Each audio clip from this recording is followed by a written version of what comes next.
Welcome to another episode of Crypto Q&A, where I, Hashoshi, answer your crypto questions from Twitter and YouTube. And remember, if you want one of your questions answered, please leave them in the YouTube comments or tweet me at Hashoshi4. And make sure you're following me and you're subscribed to the channel because it's free, and why not? Good free crypto content.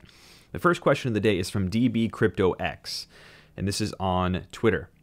What are your thoughts on layer 2s versus scalable layer 1s? Do you think the numerous L2s and soon L3s will be needed and will continue to claim a large share of total market cap? Now, my thought on like layer 1 chains, which are the base chains, we're talking Cardano, Ethereum, Elrond, or now Multiverse X, we're talking Solanas. All of these are layer 1 blockchains. They have their security guarantees, different consensus mechanisms, different economic models and token emissions models, and all sorts of things like that. Now, when it comes to layer 2s, these are usually focused on scalability or some type of utility. So for gaming, people who need to do microtransactions at basically light speed and for very, very low cost, they'll need to use a layer 2 because layer 2s generally offer different economic models, and they rely on the security of the layer 1. So transactions that happen on a layer 2 often get validated or made final on the layer 1. And you see this in Ethereum today with Arbitrum, Optimism, ZK Sync, etc., etc. These chains derive their security as layer 2s from the layer 1 Ethereum mainnet. Now, the whole point of this layer 2, layer 1 debate is often around scalability, like I mentioned. And scalability and concerns around it usually are derived by money. People are worried about transaction fees, not being able to get transactions validated fast enough, not being able to afford to pay the fees for transactions, because everything you do in this space, because it's a public utility, the blockchain, you are paying for a finite supply of block space with your transaction. That's where your gas fees go. That's where your transaction fees go. It's to give you priority. It's supply and demand. There's a limited supply of block space for your transactions and everyone else's to be validated, and you're going to pay a premium. There's generally more demand than there is supply. The problem with this whole layer 2, layer 3 thing is that a lot of the layer 1 blockchains today that are more scalable than Ethereum do not have enough demand to outpace the supply that their scalable blockchains provide. So you have blockchains like Elrond, now Multiverse X, or you have blockchains like Solana. You have basically n number of, there's so many, and I'm sure people are going to be pissed that I'm forgetting to mention their scalable layer 1 of choice. The point that I'm trying to make is these chains aren't yet at capacity on the L1. So why would you invest in a layer 2? What is it solving? Most of the time, layer 2s for a scalable blockchain that is not having supply and demand issues for block space is pretty useless right now. Ethereum is the only caveat to that, because Ethereum does have a major supply and demand issue at the layer 1.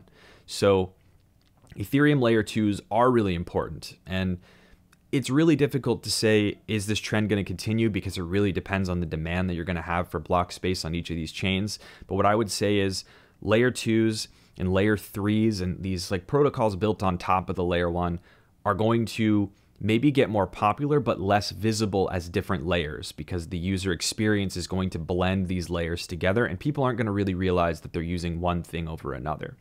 That's my thought. There was a quick follow-up as well from Andrarchy.coin on this same topic, and it's asking if I've looked at Koinos, which is basically eliminating the need for L of N's as a free-to-use, highly upgradable, general-purpose layer 1 blockchain. Now, I haven't looked too deeply at Koinos, so I'll just lay that out there right here. But what I have seen is projects that are trying to do this exact thing, which is kind of what I mentioned, which is smoothing over, blurring the lines between what a layer 1, layer 2, layer 3 ecosystem might look like, and just providing sort of modular, general purpose blockchain network for people to use in a sort of decentralized democratic way. So I support this conceptually. I don't want to comment too much more deeply on Koinos because I haven't done the requisite research, and I don't like to just talk about stuff I don't understand. So I'll have to do that. Let me know in the comments if you're interested in me doing a little bit of a deeper dive on Koinos. The next one is from Fudbrew. And you know what? Fudbrew I need to make a quick shout out about, because Fudbrew was really kind and sent me some really good coffees, and I've been boosting up my podcast. I'm banking a couple podcast episodes. Those are going to start coming out soon. And Fudbrew is one of the folks that's supporting that podcast by sending me coffee, keeping me caffeinated. You know how much I love coffee. So thank you very much to Fudbrew, and I'll leave a link. Check out that awesome coffee store if you can. And Fudbrew asked, what are my thoughts on Cardano? So people know that I am a fan of Cardano. I've long defended Cardano from its many, many haters. I think Cardano has had a really rough go of it recently. I think that the activity, the volumes, the prevalence of scams, that was a real awakening for people who thought, oh, scams won't happen on Cardano. It's formally verified. It's secure. Okay, well, scams happen wherever people are, wherever money is. And there you have it. You've had rug pulls. You've had scams. You've had community disputes, disagreements over where Cardano's going. And that's all fine. That comes with the territory. What that tells me is that Cardano is maturing, it's growing, and things are still being built that mean something. The thing that I'm looking at with Cardano is, now that we've had this little happy period for Bitcoin and Ethereum and some other altcoins, where is Cardano in all of this? When Cardano gets its stablecoin ecosystem really live and spun up and happy and moving forward, when it has DeFi primitives that are successful, and there's some controversy in the DeFi space seemingly all the time in Cardano, but DeFi, those are going to be really critical to bringing in liquidity, getting people using the chain. There were some scalability concerns. People were worried, how are we going to deal with just the way that Cardano is constructed, or early DeFi around Sunday Swap, people were having issues. What's going to happen? So now we've had layer twos. So Memecoins ADA, you have all kinds of different scalability projects, and now you have the native scalability solution that we've talked about ad nauseum on the channel in Hydra that has just been launched in mainnet, at least, albeit in early stages. So what I really want to see is I want to see that activity coming to Cardano. That's what's been missing. The tech is there, the community is there. You need activity. You need to be able to pull people that are not in crypto yet, and you need to bring them into your ecosystem, make it easy, make it simple, and make it appealing. That's what's missing. And I know that the Cardano space is not, big on, like marketing and all that sort of stuff, like some of the other players out there that are very venture capital heavy, but you kind of need to do that. And you need to do it in an honest and really genuine way. So that's my philosophy, is I think Cardano still has some of the most solid, unique tech, right? It's not apples to apples. Like Ethereum versus Cardano is a stupid debate. They're not even close to the same, all the way down to the most basic architectural decisions. So it's not about comparing it to other blockchains, apples to apples. Really, it's a unique thing that I think needs to find its niche and needs to garner some adoption from non-crypto people. Pulling people from Ethereum is not going to work. It hasn't worked for anyone. It will not work for Cardano. Period. End of story. That's my philosophy. One last thing for people who are watching this episode here and that have stuck around. If you're in the Cardano ecosystem, there's some alpha on an NFT project that is a free mint. I'm getting absolutely nothing for mentioning this. I just figure I'll maybe mint one, and if you guys want to mint something, then it's cool, but it's free. Transaction fees are what's your responsibility. The team's not going to make anything from this mint. I just found out about it. So if you want to find out about that mint, all you need to do is subscribe to my newsletter. You can use a burner email if you want. I don't sell your email. If I ever shut down a newsletter, your email is going to get deleted and it's going to go away. I'm not selling your stuff. So if you want to get alpha on that NFT project, I'll give you the link to it. Just sign up for the newsletter. Weekly crypto news, nice and concise, the Hashoshi way. It's going to be in your email. So make sure you sign up. I'm going to send out that email tonight. So make sure you sign up. Okay. The next question, randomlikeyou.eth. How can we as a community help to remove Taproot from BTC?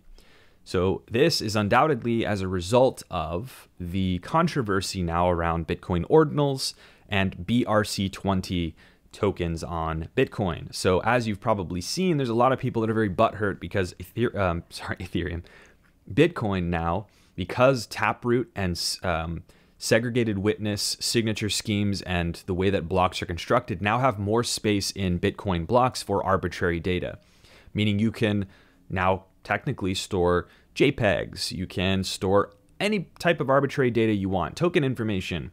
And so now you see primitives like you see on Ethereum and other smart contract blockchains like fungible tokens, non-fungible tokens, these inscriptions, happening in Bitcoin. And it's really clogging up the works. Transaction fees are high. The demand for storage is high. And I think there are a lot of people who are pissed off about it, and a lot of people who think it's the greatest thing since sliced bread. So there's a lot of controversy. Now there's discussion around how, okay, let's just remove Taproot, which will basically cut off this whole idea of ordinals and BRC20 at the knees. Now, to me, that's not very democratic. If Bitcoin Core decides to do this unilaterally without community support, that's a problem. And I think that will illustrate some sort of deficiency in the governance process around Bitcoin. However, there are people that have a point. The transaction fee issue is a real issue. This is maybe detracting from the original ideals behind Bitcoin. So I get both sides of the argument, both sides of the debate. Personally, I think this just illustrates the scalability issues that Bitcoin has. So now it has to make a decision as a protocol, as a community. Do we cater to sound money, a predictably inflated currency up to a hard cap that is transacted as a sort of treasury for all these other crypto projects that can do the smart contract stuff and have bigger blocks? Or do you start to move on those ideals, not adjusting the supply or inflation, but going for bigger blocks? Does that mean you want to establish limits on Taproot so you can only do so much with regard to storing arbitrary data? Because there are no limits now. I don't really know what the answer is, because for me, it's a community decision. I think there needs to be some community voting done on this. And some people want to remove Taproot, other people want to limit it, other people say leave it alone. To me, I'm undecided. I would support any decision that's made on this, personally. Let's see. Another question is from JC. What are some up-and-coming developments, trends, ideas, tech that you're most excited to see unfold through the rest of 2023? Now, 2023 is going to be a year of volatility and chop. Liquidity is very thin right now, just macroeconomically speaking, and in crypto especially, because of what's happening with banks, what's happening with de-risking. Capital is going to be hard to come by in crypto, and that's why I'm kind of annoyed when people say, oh, it's a bull market. Okay, well, it's not really a bull market when market cap is like really, really loosely positively sloped for a short period of time. Like, people are thinking it's going to be another face-melting bull market like this. Where's that money going to come from? Where's the market cap? Right now, we just have the same money churning around all the stuff in crypto, from Memecoins and back around again, fungible tokens, the next hot thing, chase the next airdrop, make money, move it, buy ETH. That's what's happening. It's not new capital. It's the same capital for the most part. Yeah, you add 150 billion during meme coin craze, during bank failures because people are scared. Sure.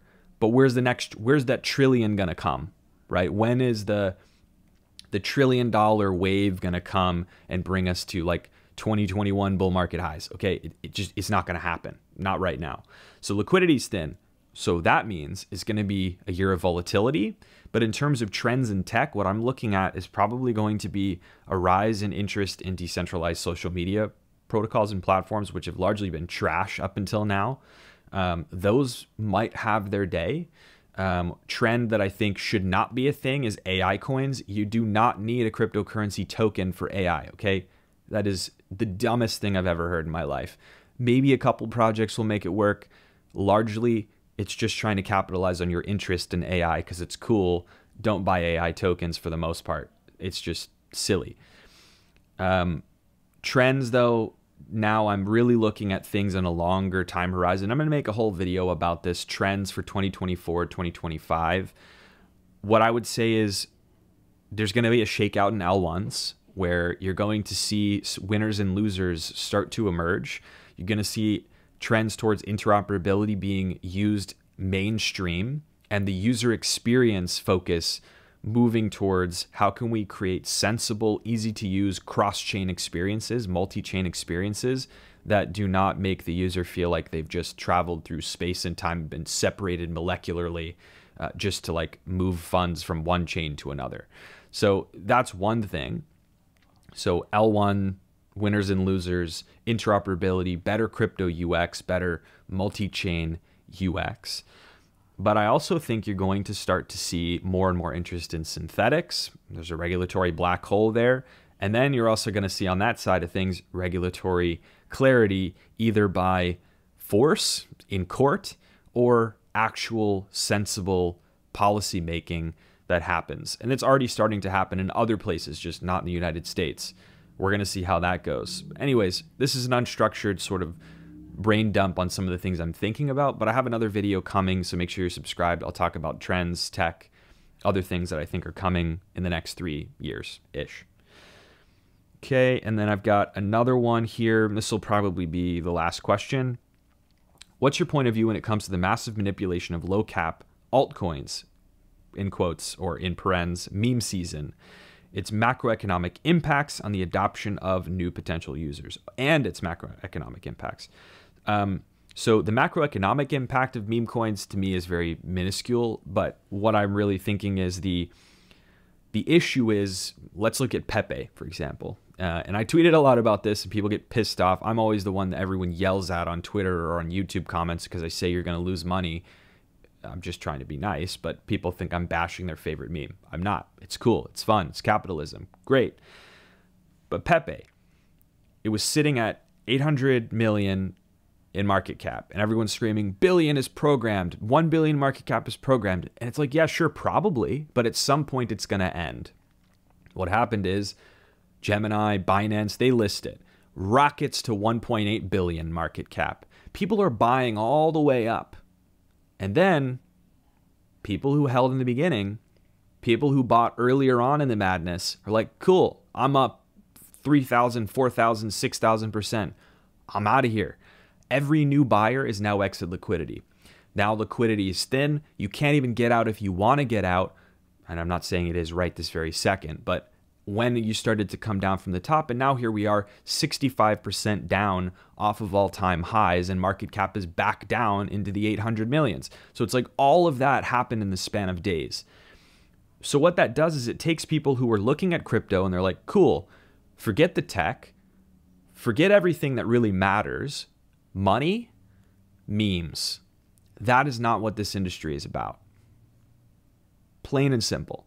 And so what it does is it creates this lottery gambling mindset, which is not healthy for the industry. And it's the very reason why policymakers and regulators are so anti-crypto in many different ways. People are like, oh, they don't like the decentralized mission. No, they don't like the fact that people are getting torpedoed financially in an already difficult time. And then they look to regulators like, hey, what are you doing? Why aren't you protecting me? Well, people are making stupid mistakes. The fact of the matter is that the adoption and new potential users issue is that these people invest thinking of the promise of a new Ferrari, then they get torpedoed, they lose a bunch of their money, if not all of it. What's left, they can't get out because there's no liquidity. And then they say crypto's a scam. Then they call their congressperson or their local representative in whatever jurisdiction or country they live in and say crypto's a scam, it sucks, kill it.